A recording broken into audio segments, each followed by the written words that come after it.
total assumptions, not remotely true as far as the facts are concerned. This is Z. The Yanomamo were a fierce people. R. I'm reading from Facebook. S. I don't know what you... Murder this chick. Anna could not have helped you more with that tip. Trust me, as a guy who tried 1,000 different wrong ways of dating women, getting with women, etc., right? Murder this chick. Hi, how are you? Welcome. I'm your host and moderator, Hernando Huerta. Seated next to me is your centerpiece, Corn Morris. On the other side is Jeremy Roth Cushell. So we're basically finishing up where we left off last time on logical fallacies. We have a couple left to discuss, and as Corn Morris put it, we saved the best for last. So, let's get right into it.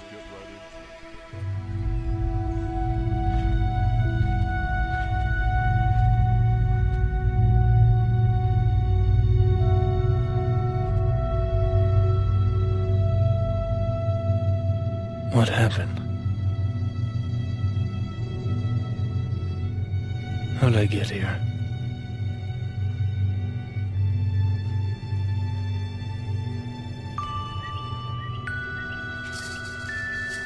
Okay, it's your move now.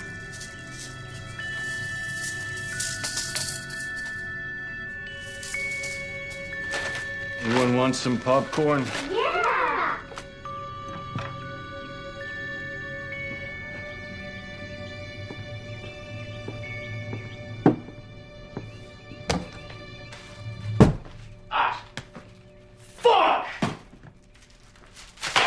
Bebop, screebop. So we've got two more fallacies to talk about. oh shit. We saved the best for last. We got the ad hominem fallacy. Fuck. Fuck you, you asshole. I don't believe anything anyone says who calls people assholes. Whatever, you Nazi. You're just betraying the quality of your argument when you do this. In Latin, it means against the man, against the person. That's when you argue against the personhood rather than an argument or a claim or a line of logic. So you can argue against people and call people names and disparage them, but you're leaving their arguments unchallenged when you do that.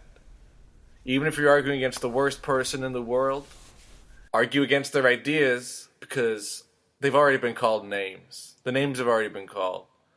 If they're the worst person in the world of any prominence, then it suits your interest to address their ideas so other people don't believe them if you can make a convincing argument or a counter-argument. What if you personify someone's ideas and then call their personified ideas names? Calling something the Stalin of ideas? That idea, that's like the Hitler of ideas. Your idea is a Nazi. An idea can't have state power or obsessive occult interest or rapid inflation. Ideas don't have these problems, so it's hard to truly reproduce Hitlerian condition within an idea. And it's just another distraction. It's distracting from the substantive conversation of ideas to focus on the petty discussion of name-calling or derision, poisoning the well about a person or impugning their character to make their ideas taboo instead of beating their ideas in a rhetorical contest or producing better alternatives to those ideas. What's the difference between an ad hominem and supplying personal, historical, even intellectual, historical context to your intellectual foe's argument? If you perceive that the person you are arguing against is not willing in a good faith manner to disclose their intellectual background or their biases or their assumptions, that type of thing, bringing in that aspect is ad hominem? I think dismissing an argument on the grounds of a personal bias is fallacious, I would say. It might be a reason to be skeptical of the person making the argument, but you can also be biased in favor of things that are true. A personal bias might align with fact. Not every personal bias is totally erroneous.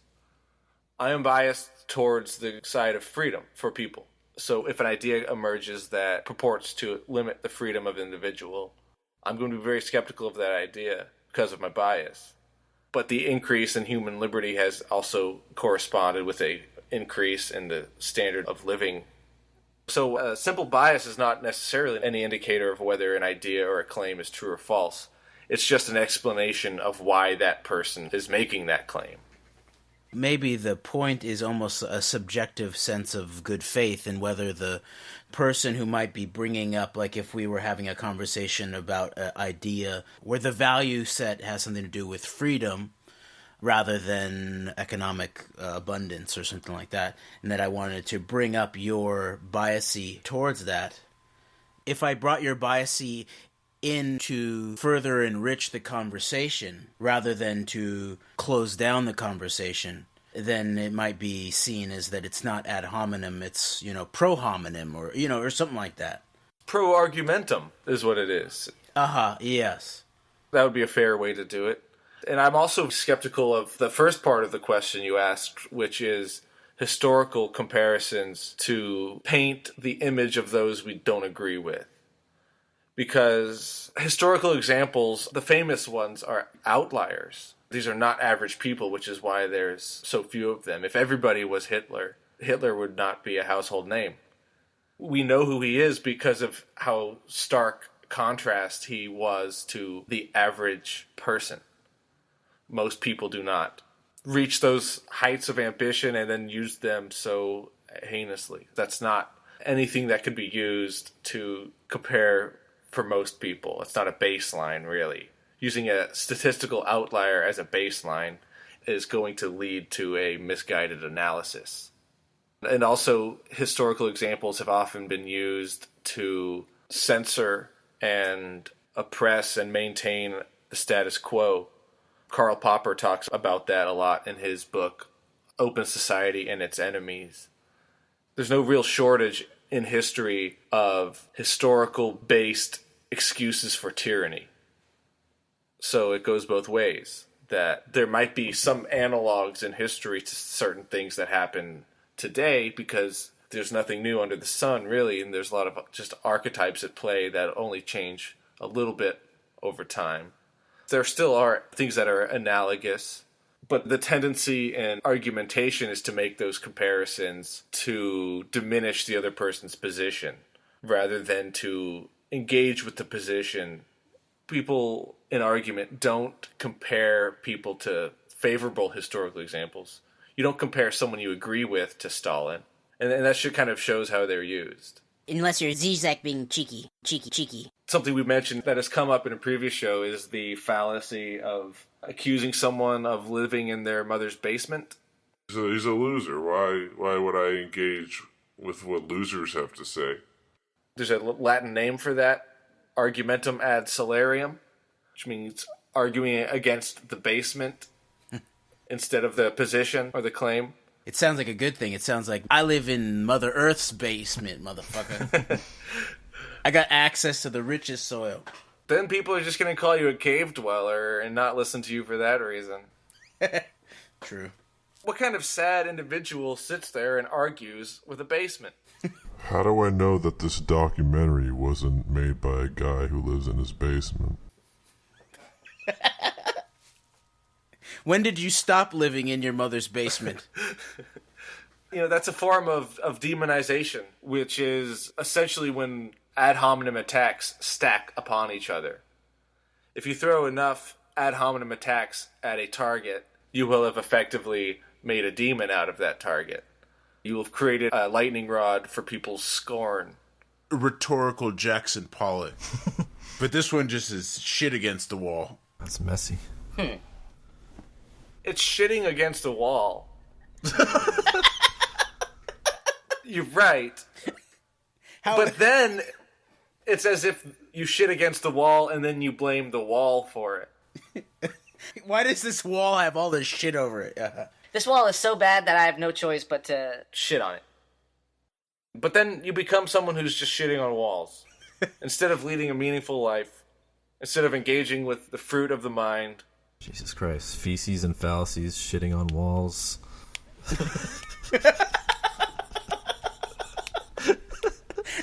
Nobody's gonna listen to this shit. It only goes down from there. But it is a valid example in the way we've discussed it, because scapegoating is another form of it. You adjust the focus of your blame, your bladder blame, away from its objective location, which is the toilet, and you direct it somewhere where it doesn't actually belong, which is just this facade between you and the next person. It's a wall for a reason. There's just two people who are not going to get through to each other because of that. If you have no logical response to that situation other than to turn around and poop on it, figuratively, then that conversation will never happen. That wall is never going to be breached. You're just going to stink up your own house. Somebody not know how to flush a toilet after they've had a shit? What do you mean? Well, it was fucking one of yous. Disgusting! Another logical fallacy is guilt by association. A form of red herring argument whereby a person assumes that the qualities of X are also the qualities of Y on the grounds of an irrelevant association between the two. This is used to criticize a person's position by associating it in some way with a negative element. And like you've hinted at before, a very common one we see is the Nazi or Hitler comparison. It's so easy to pull the card out of your back pocket and lay it in front of someone, accusing them. Then they have to deal with the weight of all that historical baggage and all of that public stigma associated with the Nazis, on top of making their own argument and points cogently. It's a tempting trick, but it's dirty. It's a dirty move. It's so common that people have been calling out its prevalence since the early days of the internet, or the information network that became the internet. On the Usenet forum or BBS system, a man named Mike Godwin created a postulation known as Godwin's Law, which stated that as a discussion grows longer, the probability of a comparison involving Nazis or Hitler approaches 1. Which means it's inevitable. It's as likely as the sunrise. It's as likely as getting drunk when you drink a fifth of moonshine. And it's way more likely than a bunch of monkeys banging on typewriters coming up with Chaucer. It's not just about the length of the conversation. There's some tendency to pull that out earlier rather than later in a conversation. Correct, yes. It's not just something that happens because of the endless duration of the thought experiment, like the monkeys on the typewriter. It's something that happens because of a conscious decision made by the participants to play this dirty trick on each other. It's lazy, but it's intentional. Say if you don't volunteer like those Nazi Hitler comparisons, but you cite like the same thing happened in history, and then the person that you're having the discussion with will be like, okay, well, why don't you give me some? If you point those out, is that considered breaching Godwin's Law? No, it's a confirmation of Godwin's Law, because as soon as someone brings up Nazis, it confirms Godwin's Law, which is just that the comparison happens. If you make the comparison, whether it's valid or invalid, you're still confirming Godwin's Law, because when that happens, the probability reaches 1. That means it happens. Does it make it illogical? Does it make it a fallacy? Not necessarily, no. It does not necessarily mean it's false comparison.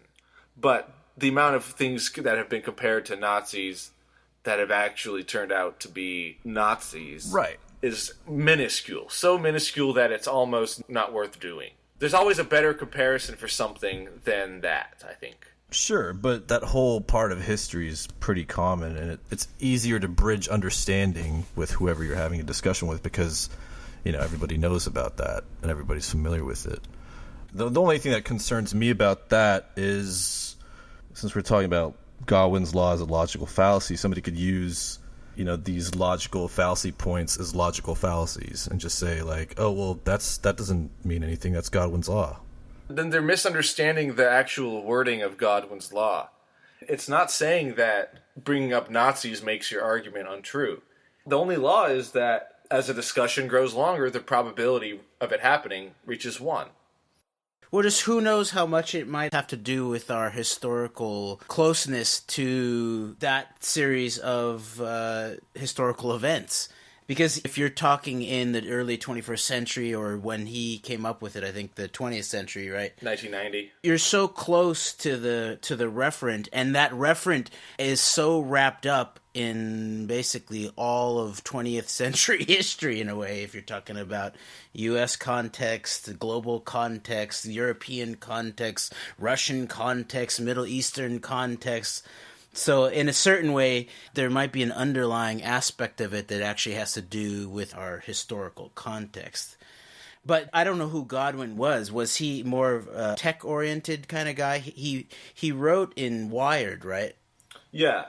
He was an early user of the information network, the bulletin board system infrastructure that allowed people across the world to have asynchronous conversations, things that happen outside of time, where you post it, then it's preserved there, so at any point in the present or future, you can participate in that discussion, which is very different from the way two people discuss, because you can't really formulate all your ideas before you communicate them. But if you sit there and think it out, and everyone else is doing that, you end up with a better conversation than if everyone's just freewheeling in real time, saying the best they can come up with at that moment only. Well, he was one of those individuals, and in Wired magazine, in his article Meme, Counter Meme, he describes how Godwin's Law came to be. And he designed Godwin's Law as a counter meme to make discussion participants see how they were acting as vectors to a particularly silly and offensive meme, and to curtail the glib Nazi comparisons. So it was done as a piece of engineering, in a way. It was an engineered idea to spread into the network to hopefully augment the way people were using that network. I think he recognized that it is a cheap rhetorical tool to use, and it's not helpful to facilitate the substantive discussion that those early internet users were so invested in. This is the first time they've had access to the tools to have this kind of informed, thoughtful conversation that didn't depend on real-time interaction. So they wanted to preserve the quality of their discussions and not to have every conversation derailed by a Nazi comparison or a guilt by association fallacy. There is a sense that it could end up a counter-meme blowback when that specific Godwin's Law counter-meme became so pervasive. It could be used to actually shut down a richness of conversation, potentially, if someone wanted to bring in historical resonance that related to National Socialist Germany, but then were wary of being called on Godwin's Law. Sure, but the amount of times I've seen a Nazi comparison used to fruitfully contribute to the conversation is approaching zero. because there's other ways of saying that same thing without making that specific guilt by association argument. If a person has a negative attribute that corresponds with a negative attribute that the Nazis had, then deal with why that is a negative attribute or a negative position or a negative logic, instead of just comparing it to something that everyone already agrees is negative. But still address the content. You can describe how that's not actually the right thing to do. There's also some things that the Nazis did that were relatively benign that other people have done. Being fashionable. There's a lot of well-dressed, fashionable people out there wearing Hugo Boss clothing. That doesn't make them all Nazis. It's a loose association a lot of times. So if like someone brings up like they're talking cars, be like, that's Nazi level engineering. Or that's a really good road. Yeah, exactly. You're driving on the Autobahn, you must be a Nazi because Nazis drove on the Autobahn. Oh, you like roads that you can travel fast on, huh? What's lost is the discussion on why you don't want to be compared to the Nazis. If I just call you Nazi, I'm not saying anything about how or why you sound like a Nazi, or why the specific association that I've made disqualifies your entire position. That hasn't happened when you just throw out a comparison. Saying a person has something in common with Hitler leaves out so much of the actual meat of whatever you're talking about, unless the argument is, does this person have something in common with Nazis? That's the only argument a Nazi comparison really solves, is if that's what the argument's about. How about an inverse law that's Rothschild's law that in 21st century America, that if you're going to have a conversation about the U.S. government, Middle Eastern politics, Russia, that you have to bring in the terminology of Nazism and you have to self-define it in order to actually bring in historical richness into the fold. And in a way, this is like what we should be doing all the time.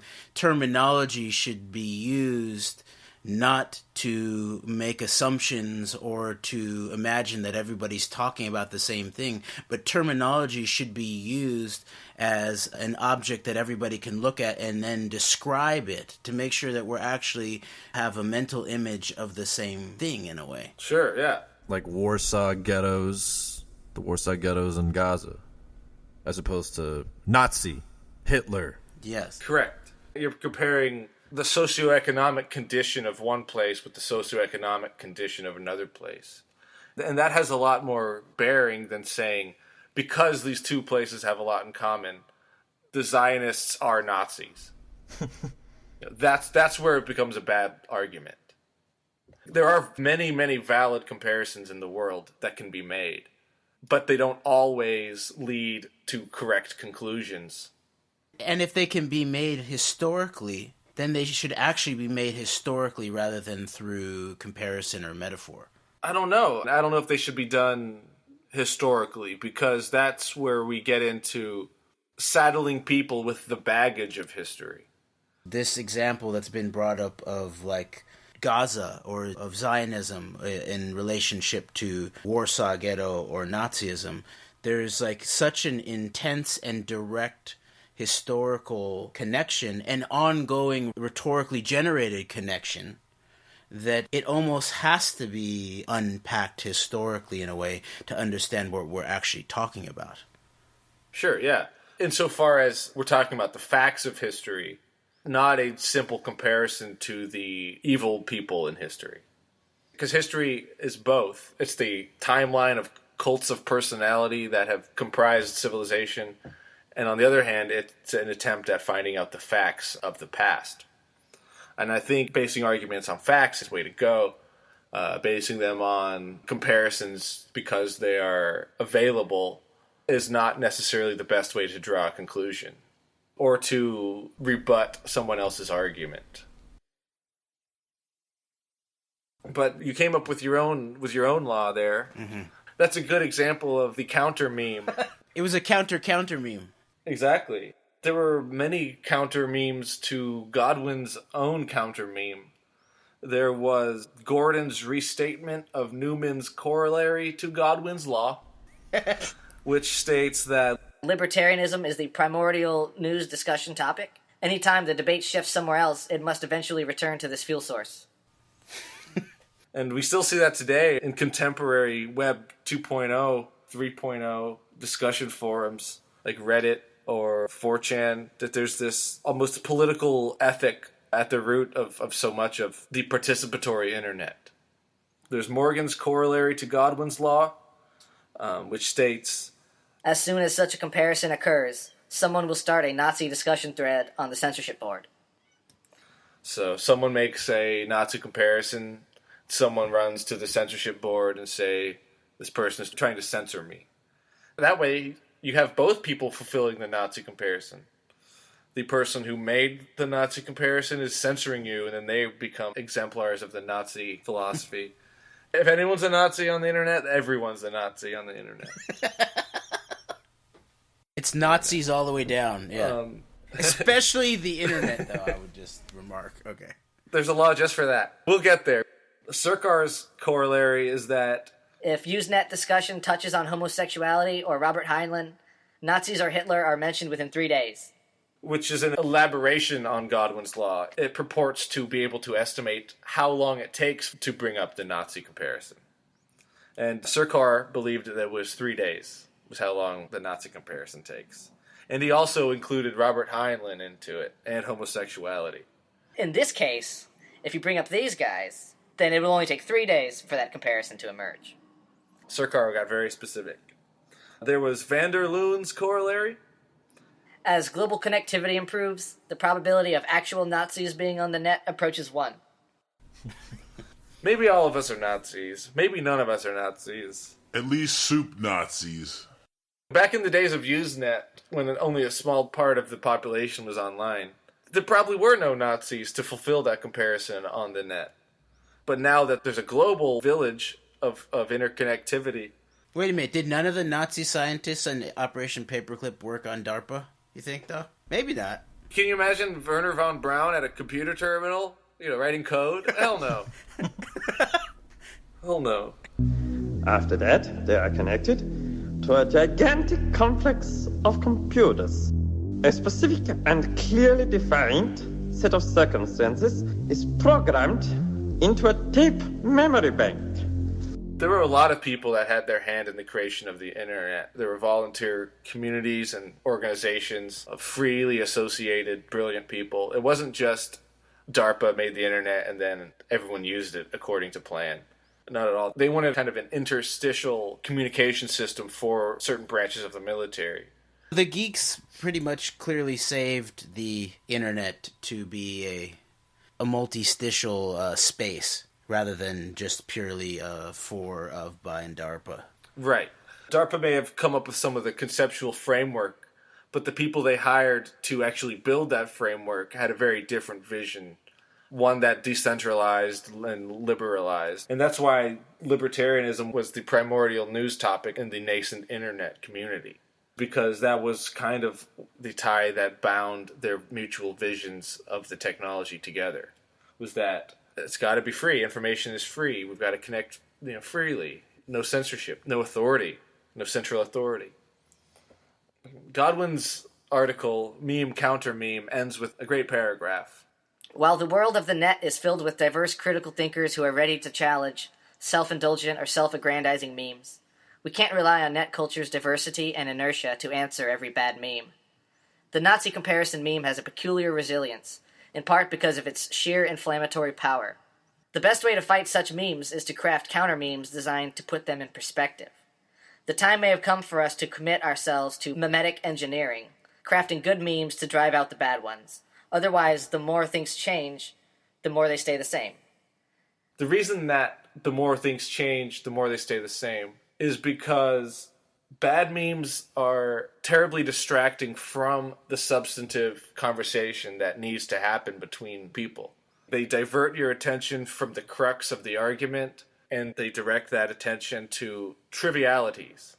And if that happens enough times, it happens on a scale of 1 million iterations a day, we're going to be hopelessly deviated from the path of knowledge and understanding, and from the path of communicating meaningfully with each other. We can have sort of a superficial, topical amount of change, while the superstructure we live in undergoes no change. And I think that would be one of the great catastrophes of the digital revolution, is if it amounted to no revolution, to no redistribution of social and political cultural power.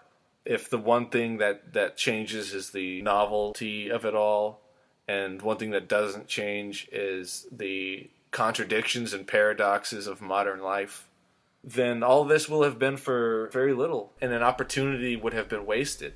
Then you mean it is possible for them to have built such a thing? Technology required is easily within the means of even the smallest power. It requires only the will to do so. It is not only possible, it is essential. That is the whole idea of this machine, When Godwin talks about committing ourselves to memetic engineering, making good memes to drive out bad memes, this gets into an idea known as eumenics.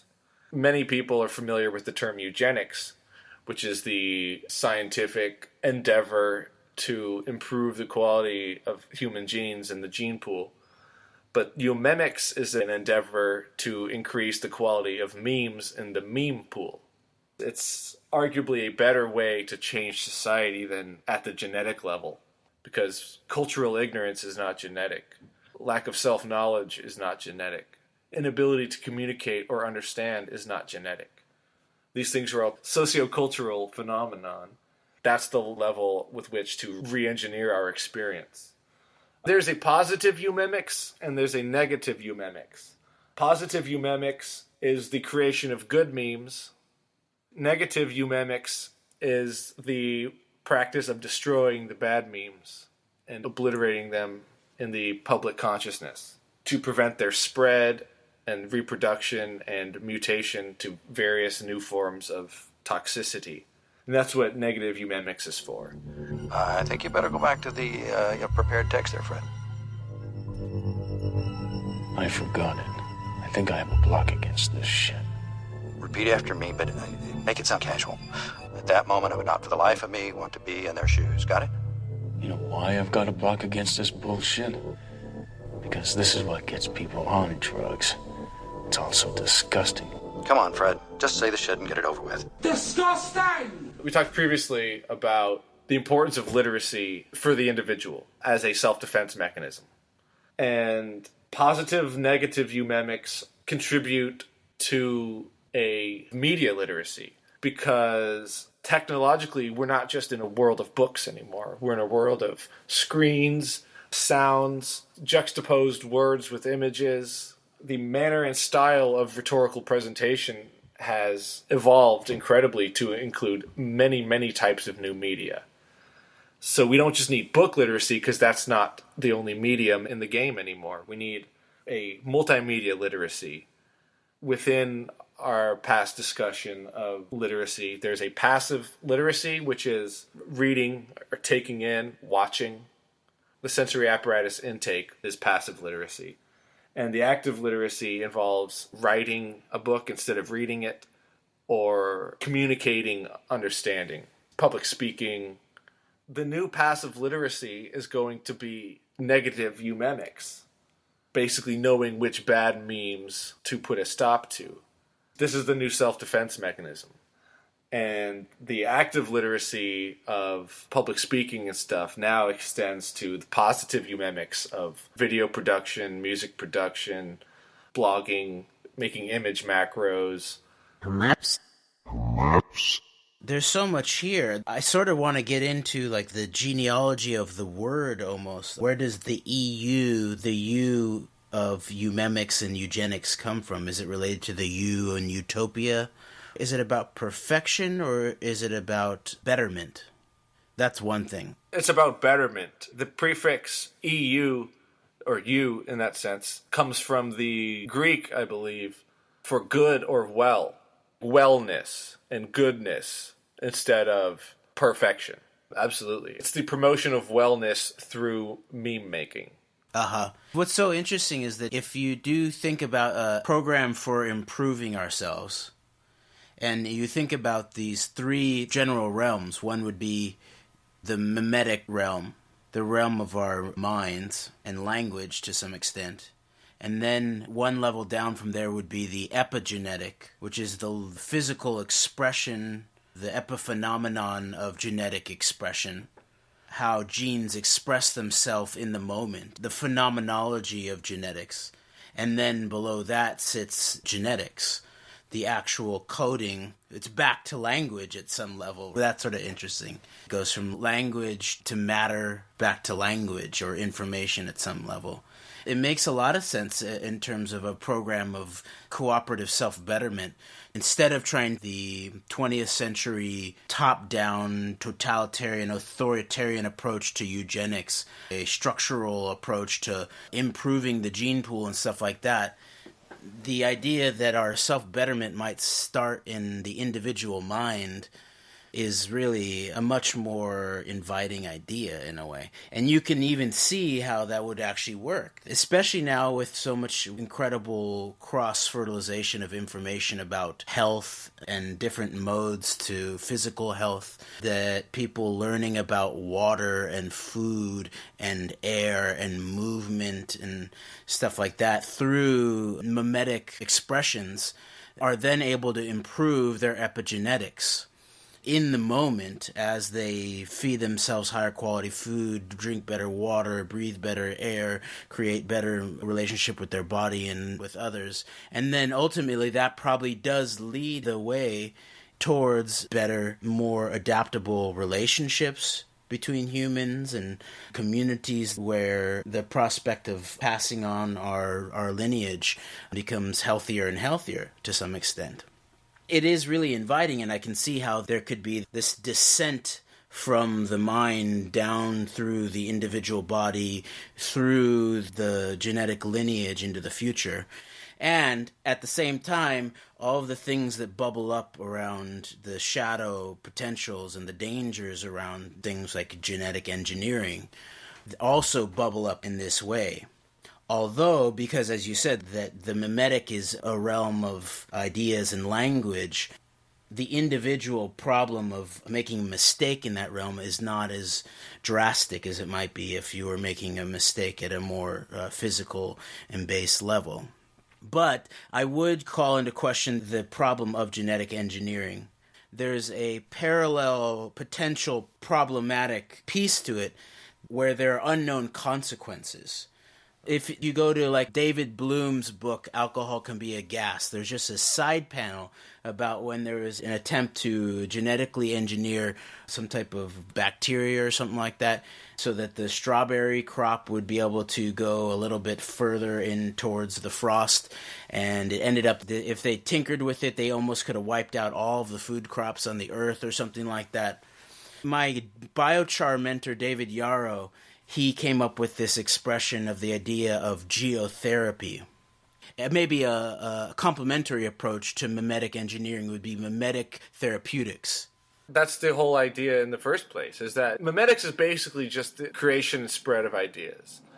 Eumemics is the endeavor to improve the quality of memes in the meme pool. Having an effort to promote the good ideas and limit the spread of bad ideas is the whole story arc of scholarship and trying to understand and gaining knowledge and philosophy. All of these are trying to separate the bad ideas from the good. So I don't see any of the negative side effects that tinkering with genetic expression could have, because the ideas you use and reproduce are entirely voluntary. Your genetics are entirely involuntary. And I would even say that there would be a sort of genetic fallacy where in dealing with problems at a genetic level is so far removed from how problems are actually manifest in the world. The way problems manifest in the world is through ideas and the way people use them consciously or subconsciously. It's much better to tinker with civilization at the level of ideas than it is to tinker with it at the level of genetics. That's insane villainy. I don't see the same comparison as far as negative potential at all. There could be a difference of opinion on which mimetic expressions actually promote this wellness or the goodness, but you're not limiting someone's ability to produce ideas in the future. Eugenics is limiting someone's ability to reproduce copies of their genetics in the future. There's no one actually biologically preventing you from continuing to spread your bad idea. These people are just resisting it, which is the healthiest way to pursue a change.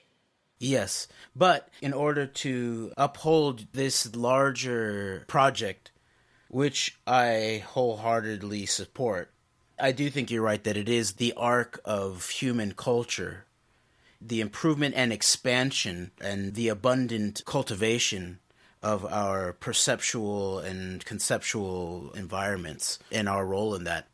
In order to take that seriously enough, I think that one must also consider that good ideas can be used in bad ways. Even the idea of eugenics itself. Oh, do we want to improve ourselves as a human species? That's where that comes down to at some level. Sure. So it's hard to say that that's a bad idea, but then it's all about the expression of it and the way that it expresses itself through human minds. Yeah, most of the people that are generally agreed to have committed evil deeds, Hitler, for example, Hitler believed he was doing great things. He thought he was on the side of goodness. Turns out most people don't agree with that. But the simple fact that the pursuit of goodness can lead to evil deeds doesn't mean that the pursuit of goodness shouldn't be undertaken. Yes. Just because the bathwater is full of placenta doesn't mean we should also throw out the baby. Well, actually, we should probably drink the bathwater in that case. It's not a bad idea. Yeah. At least water the crops. So you want me to try and taste your placenta? Oh my god. It's kind of good. Yeah. Jesus fucking Christ. I wholeheartedly agree with this approach of starting with ideas. And then I guess the layer that comes with it, and this relates back to libertarianism versus Nazism in the world of ideas on the internet, there must be an overlay or a substrate of a commitment to human freedom and voluntarism rather than top-down control. And because that's one of the other things with engineering is there's an idea of engineering on a sort of vast top-down scale. And not that that always is necessarily to be avoided. But what I'm hearing you talk about is the idea of like the laboratory, the tinkerer, the experimentalist who lets loose their interesting creativities into the world. Yes. That's the active literacy part of the faculty. The passive literacy part of the faculty is in a world where everyone else is unleashing their creative energies and their civic energies at each other. They're unleashing them at each other. So they need to also be able to understand how to intake cautiously, not just cautious output, but a cautious input.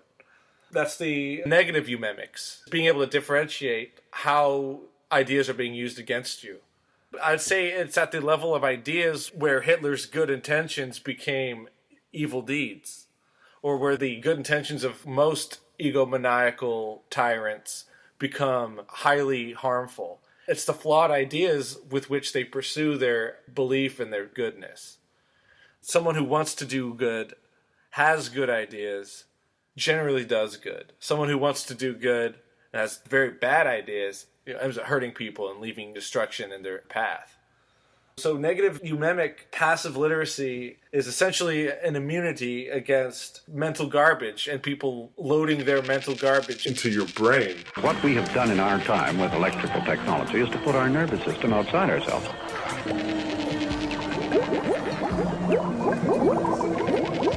When you extend by technology your own central nervous system, we put the nervous system outside and we put it around ourselves globally. We stuff our physical beings inside the nervous system.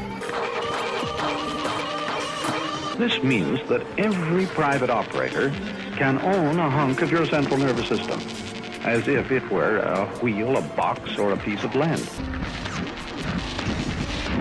And he can stand on your nose, your eyes, your nerves. He can exploit and move every part of your inner being by these external means.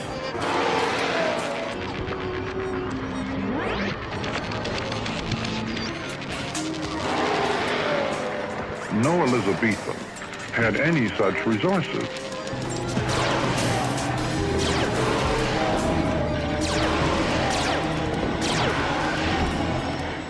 And positive eumemic active literacy of the ability to create and share meaningful content is the other side of immunity.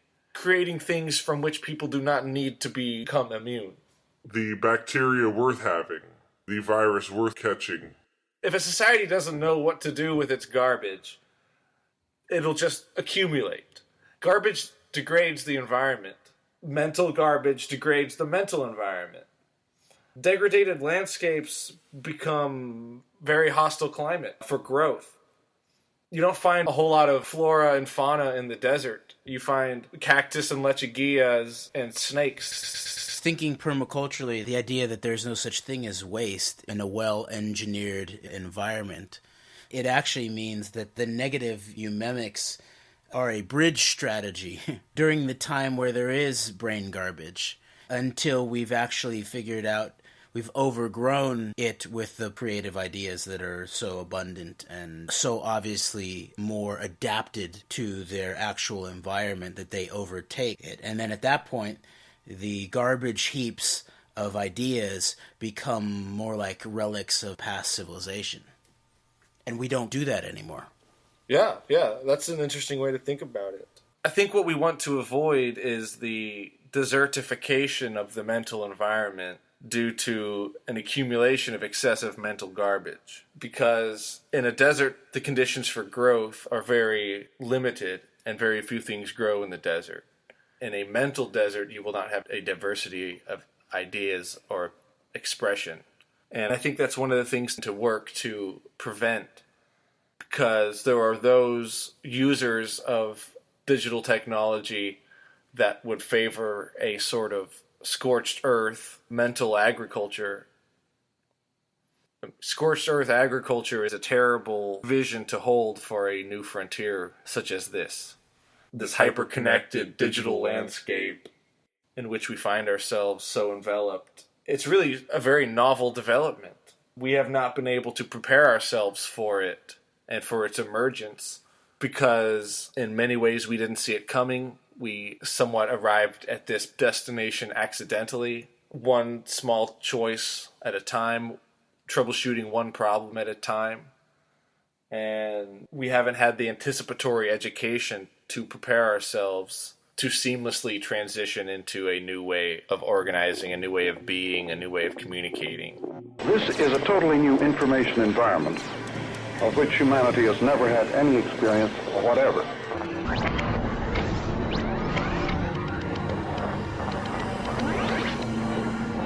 We now, you see, have a media that stress all the senses, and we have no education to cope with this, the media talk.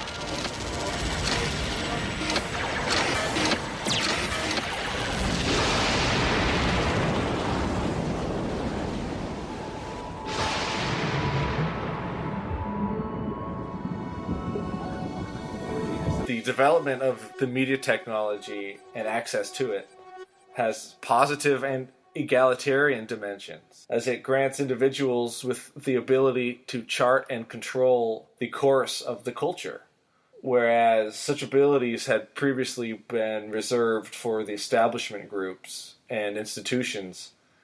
Individuals have been prevented from having access to machines, technology, and mediums that would help them participate in the shaping and directing culture.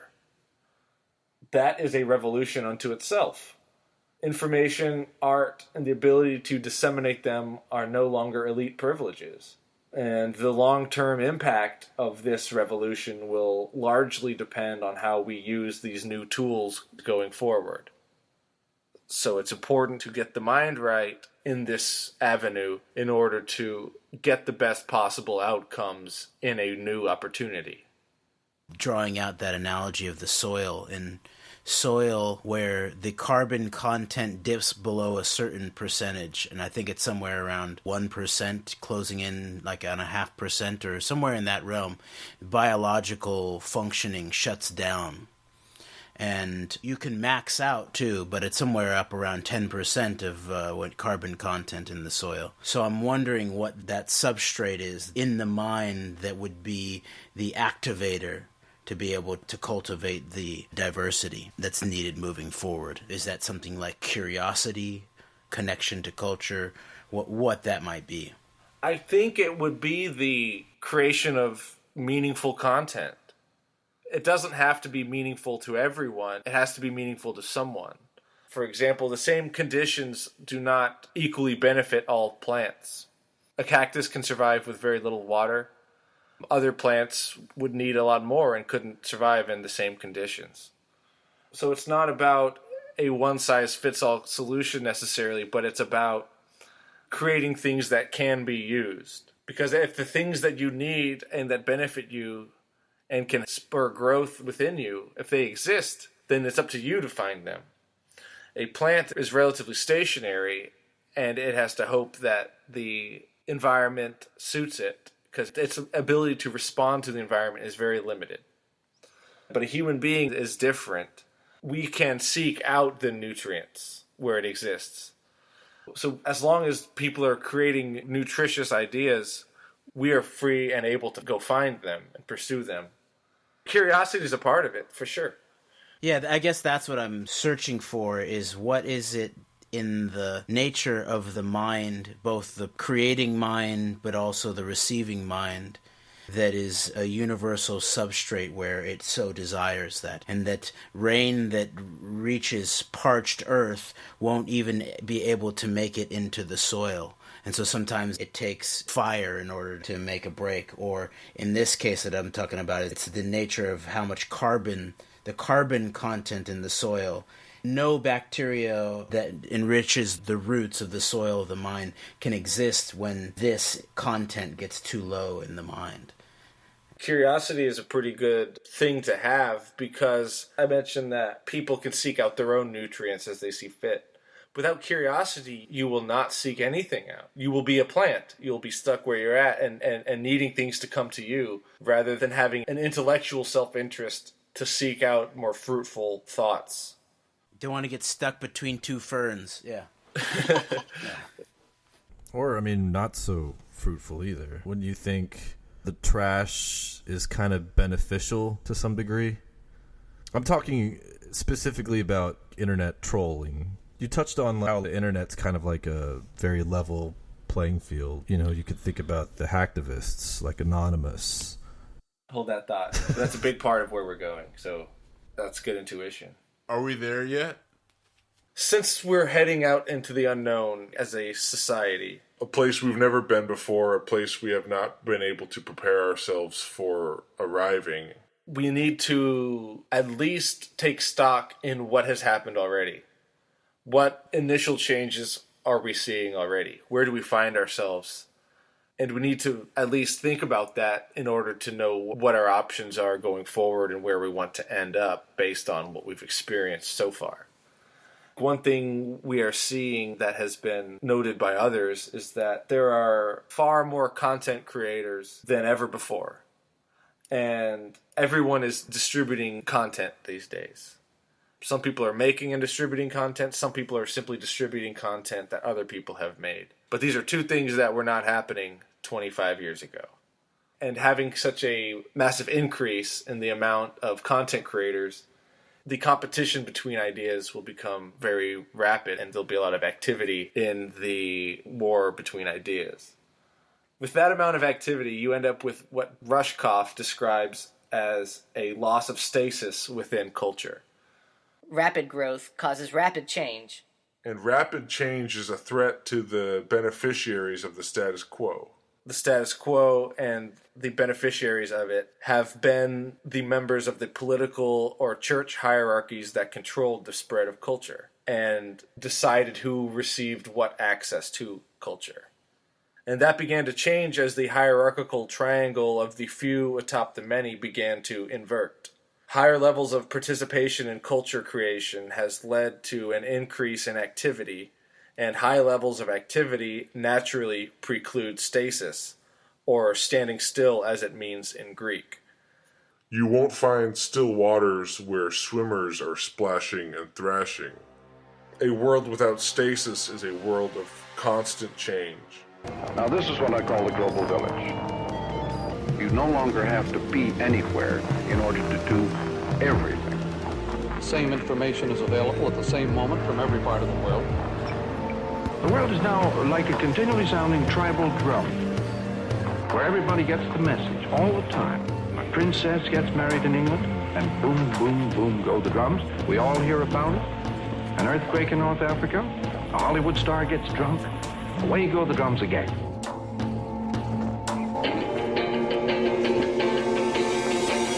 And change makes people uncomfortable. We have some material comforts and conveniences, but we lack a sense of stability in midst of all this change, and thus we feel socially insecure, hanging in a tentative balance. In this aggressive, in this hostile, in this noisy world, you can't find any rest or security at all, and he knows it. Oh, I know you smile a lot, and I know you got a lot of exciting things to do, But oh, are you worried? Worried over yourself. Along came the bulldozers again, and all the yelling and all the noise, and you had to run again. I think that recognition begins to help explain why we are using these new platforms the way we are using them. So much change has happened so quickly that people no longer have a sense of stability. Everything is in flux, and psychologically, people crave stability. Stability is security, and security is one of the earliest needs in Maslow's hierarchy that need to be met. If we feel insecure, then the way we behave is going to be drastically different than when we feel secure in our position and in our society. All of this is up for debate right now, and people feel like they are occupying a tenuous position in the world. You haven't found a place to hide, have you? You know it, I know it. You're nervous, you're insecure. So since we feel this precarious balance, that begins to explain some of the reasons why we are embroiling each other in the culture war that's happening in the way that we are. There's always some degree of friction and tension between cultural forces, but right now it's reaching a fever pitch. The most active battleground in this culture war is online. It's on Twitter, it's social networking sites, it's on Reddit, it's in Wikipedia. Wikipedia is a hotly tested political battleground. Since the culture war is happening online, that needs to be part of what informs us to use this responsibly, to make efforts to end up on a path worth going down rather than a zero-sum game of all against all using media technology. We can destroy ourselves quicker than before if we pursue a mentally destructive course in garbage rhetoric and pollute the mental environment too heavily. We'll end up nowhere near the best possible outcome. And I think what humanity wants is to achieve the best possible outcomes that enable people to have a certain longevity as a species. We've got to capitalize on growth opportunities, as few and far between as they may be.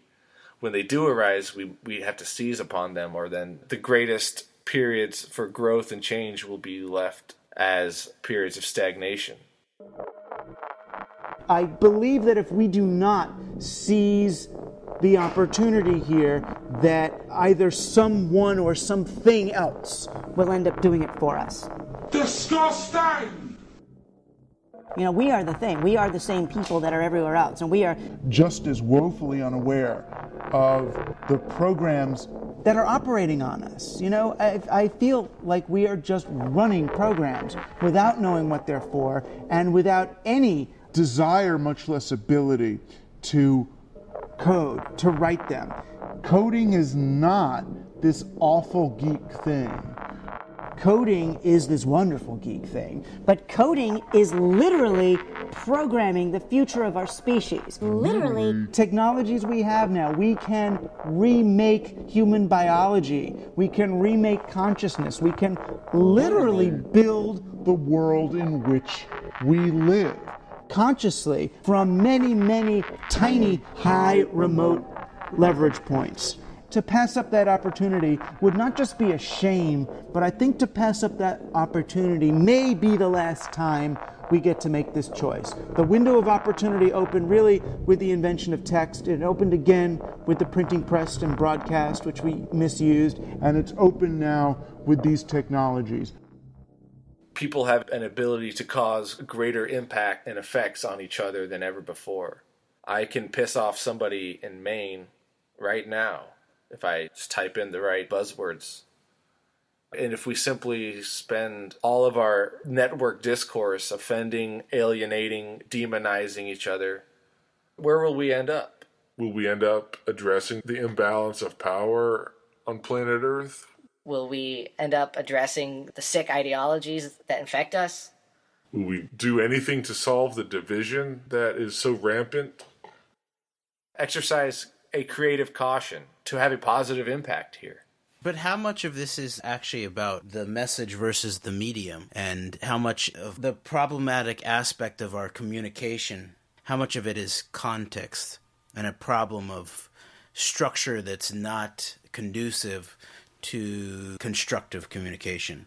If you have like a town hall, if the acoustics suck, if there's not a good sense that people are given space and time, and there's not a good ethical understanding of back and forth and dialogical constructs, even the most incredible idea might get lost and half the people won't hear it. Yeah, I mean, Facebook has become one of the worst places to have a meaningful discussion with someone you disagree with. My personal feed is just toxic garbage. But that doesn't mean that there are places on the internet where you can find a great discussion with people. Don't go to a crack house looking for a Nietzsche scholar. Though you might find one. You never know. But that wouldn't be the place you'd go looking for one. You might find a guy who believes that God is dead and he killed him, but that doesn't make him Nietzsche. Too long, therefore I did not read. Coney 2012 spam. Spam. Spam. Don't be a total noob. Spam. Clickbait spam. The top 10 ways to lose your damn shit. Viral marketing death spam. Targeted advertisement spam. Data collection schemes. A duck face on a fuck face spam. Google it. All these represent the gradual replacement of the old corrosive media conglomerate with a user-generated multimedia mosaic in the image of the old emperor. You know, everyone is Ted Turner now, and Rupert Murdoch. Everyone's Sean Hannity or Bill Maher. Aping the old machine. We're doing it to ourselves. Your mind and its writings are so barren. What the fuck are you thinking? What the fuck? The desertion of your friends from you, you from your friends. Everyone from everyone. Isolation and loneliness and hating and suspecting each other. D is finally death. Slow death. And the head down. That's it.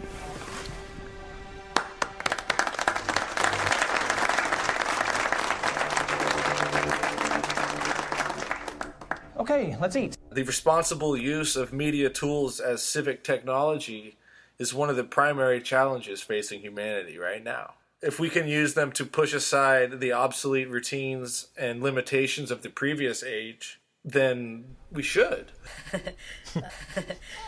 That's a given, I think. A massive window of opportunity has opened to vacate the circus of human debasement known as corporate media. The culture they created is not your friend. Culture is not your friend. Culture is not your friend. You can stand back and look at this planet and see that we have the money, the power, the medical understanding, the scientific know-how, the love, and the community to produce the kind of human paradise. But we are led by the least among us, the least intelligent, the least noble, the least visionary. We are led by the least among us, and we do not fight back against the dehumanizing values that are handed down as control icons. Culture is for other people's convenience and the convenience of various institutions, churches, companies, tax collection schemes, what have you. It is not your friend. It insults you. It disempowers you. It uses and abuses you. None of us are well treated by culture. We glorify, the creative potential of the individual, the rights of the individual. We understand the felt presence of experience is what is most important. But the culture is a perversion. It fetishizes objects, creates consumer mania, it preaches endless forms of false happiness, endless forms of false understanding in the form of swirly religions and silly cults. It invites people to diminish themselves and dehumanize themselves by behaving like machines. Personally, I'll be damned if our media involves us doing that to each other. Passing around dehumanizing values as control icons to our friends and loved ones. Calling grandma a Nazi. working overtime to put each other in the same boxes that GE and Viacom have spent so much money trying to get us to fit ourselves into. Now we're doing it to each other, and I can't think of anything more sad. The masochist becomes the sadist as soon as he gets a little bit of leverage. We've seen people use these revolutionary tools for political gains, but people lack the revolutionary ideas to accompany the use of revolutionary tools. Arab Spring, for example. There were these internet organized protests and Twitter as a sort of walkie-talkie channel to tell people what's going on the ground. But what has happened since? The rest of the revolutionary digital toolbox is missing. You can organize protests on Twitter all you want, but that has little to do with organizing a benevolent society or a mutually beneficial society, or a mutually derived society. That gets back into discussing how ideas are the beginning of so much, and the way people are thinking and their worldview. So much of that informs the choices we make and the actions we take. How revolutionary is the tool set yet? There's a sense that the medium, the internet, is a new domain of self-publishing, the printing press, and the TV studio, and the radio station, and the film studio, and the newspaper goes mega viral, to everybody. And the postal service. I forgot the postal service, yeah. So that's the medium. The tool set, the Twitters, the Facebooks, the Googles, anybody can create an app, and there are some very interesting applications out there. And yet, the space for seriously forward-thinking conversation, a productive space of conversation where there's the ability to keep returning to something that happened and the ability to sort and file things. And it's not clear that we have a revolutionary tool set developed yet. The revolutionary tool set is the microprocessor, the computer, the audio interface, the fiber optic cable that basically runs all the internet under the ocean floor.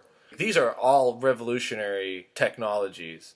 What we don't have, and I agree with you that something is missing, is enough meaningfully designed structures to facilitate conversations in pursuit of the best outcome. Twitter is very good for some things. It's certainly not good for a long-form substantive dialogue because you're limited to 140 characters. Mm-hmm. It's a good soundbite marketplace. You can't expect it to be something it wasn't designed to do. The bulletin board system is one of the earliest internet architectures, and you can join a forum for every niche interest and learn a great deal about anything you could be interested in. You can present any niche question to this audience, and since it's populated voluntarily by other enthusiasts, they want to help you and they have the information you need. The software does exist, although it's definitely limited relative to the revolutionary nature of the hardware.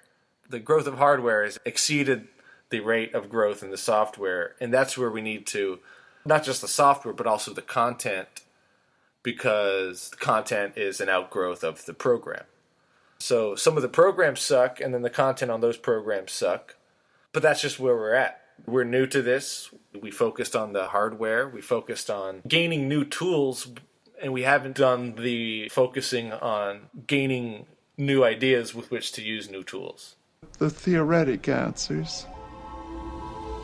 The huge vortices of energy created by our media present us with possibilities of evasion, of distraction.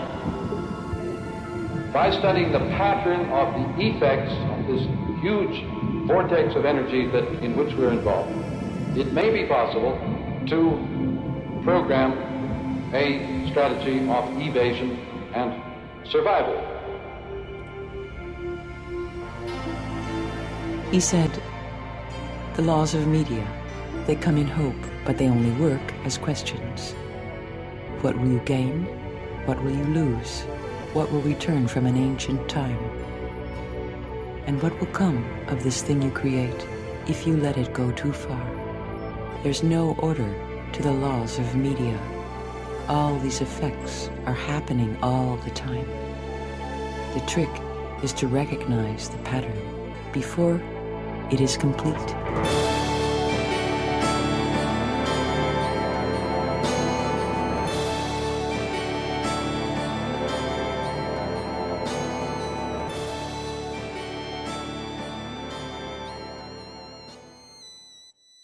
You mentioned Marshall McLuhan's famous quote that the medium is the message. To me, it means that simply the characteristics of a medium bring their own set of change with them. Not that content is completely irrelevant to the growth curve, but that the emergence of a new medium will cause changes on its own. Seeing a top-down, horizontal, democratic, for lack of a better word, new medium emerge is going to bring about decentralization, is going to bring about movements skeptical of authority. I'd say that is one of the messages of this medium. Also, these technologies make geographical distance obsolete relative to how much we were bound by our geographies 5 centuries ago, for example. All of those aspects I just mentioned are a big part of the change we've seen occur. The rest of the change that needs to occur is in the realm of content, because if there are positive and egalitarian dimensions of a new technology emerging, you can increase the speed of that positive development if the message of the content aligns with the message of the medium.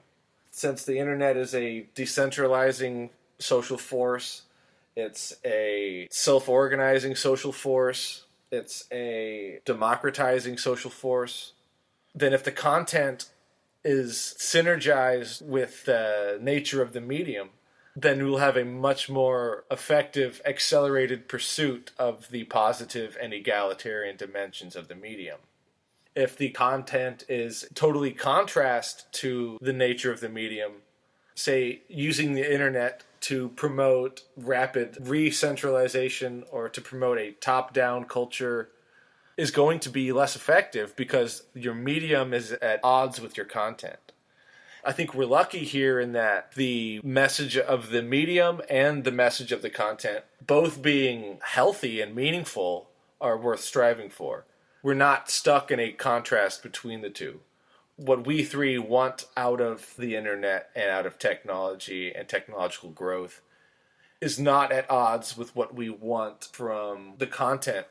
But a big part of it is understanding what the nature of the medium is so we can use it accordingly. You shape your tools, and they shape you. It's a loop. It's a loop. A toilet is a machine with a very clear purpose. You can't use a toilet to mow your lawn. It really may be then that it might take the self-knowledge that the sort of 21st century tool sets in the form of Facebooks and Twitters and Googles, under the guise of a 20th century business organizational model, the corporate structure based on next quarter's profits and impersonal public Wall Street investment, is you can't actually create community within that structure. It may be that it is antithetical to our ends in a way, and that all of these things actually end up just being silos of their own logic, and that you're always fighting against the grain and trying to swim upstream to some extent. And it may be that the way that the web has developed based on this eyeball model of selling ads also has to be completely reconstructed. That's the part of the internet that most people think sucks, is the part that is used to uphold the obsolete status quo. The part of the internet that is only used to drive quarterly earnings and draw further investment. That's the part of the internet that sucks. We're at a tension because since the invention of the printing press, we've been a read-only culture. Very few people have had access to the write capacity. This is something Lawrence Lessig talks about in his book, Remix. We're moving into becoming a read and write culture, where you don't just consume passively, you also participate in the creation. And there are elements from the read-only culture of the past that are trying to use the internet to sustain the read-only culture, the top-down mode, the earnings statement, and the same profit margins of the old media. And then on the other hand, you see the tension of everyone who was mistreated by the old system, just about everybody, relishing their participation in the read-write culture. We might not all be on board with the same vision, but I think people are enjoying being able to participate rather than just consume. Can you count, suckers? I say the future is ours, if you can count. Now look what we have here before us.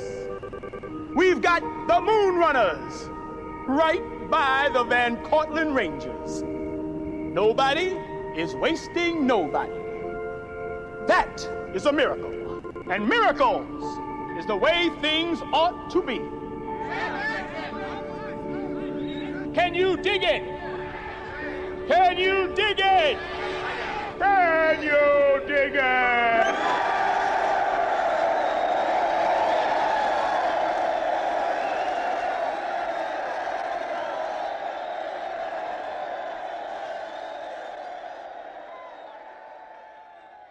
This carries over to the economic and political realm, where you've got a tension between the steady state political economic model, wherein policy is engineered and designed and advocated on the grounds of its ability to preserve status quo and institutional interest. And then on the other hand, you have people creating more content than ever before, and then the loss of stasis that involves. So you've got the loss of stasis on one hand, and you've got the control managers on the other hand.